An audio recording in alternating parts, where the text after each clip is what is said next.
हाँ, अस्सलाम वालेकुम मताली। हाँ, ये आप क्या कर रहे हो, दिखाओ मुझे। नहीं, पेडल वाल लगा रहे हैं। हाँ, ये दूसरा भाई अंदर से क्या कर रहा है? ये नीचे से पकड़ा हुआ है। अच्छा, पकड़ा हुआ है ये पेडल वाल लगा रहे हैं अच्छा। आयल यार क्या ना है, एक नंबर होने पे ऐसा वाला, बाकी दूसरा तक मैंने। हाँ, दूजा। ये दोनों भाई जो है ना इतने मेहनत करते हैं ना, ये है तो वैसे भी ट्रक ड्राइवर ही है, लेकिन ये जो है ना कभी कभी मैकेनिक बन जाते हैं। इसकी शक्ल आप देख सकते हो, ये बहुत ज़्यादा गंदा रहता है। और ये भी आपने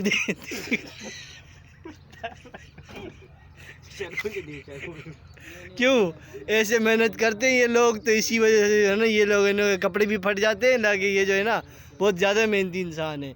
और ये इसी आर्ट में जो है ना पता नहीं ये मैकेनिक ये है, देखो आप देख सकते हो पूरी दुकानें और ये पूरी गाड़ियाँ खड़ी हुई, और ये साहब जी ने इनके मेहनत कर करके ठीक कर करके जो है ना फिर भी ख़राब कर देते हैं। ये देखो हाँ, ये अभी सफाई भी करेंगे। हाँ, क्या करें। और इस बेचारे को आप जो है ना थोड़ा सा वो करें, सब्सक्राइब करें, लाइक करें और इसको फॉलो करते रहें। Thank you so much.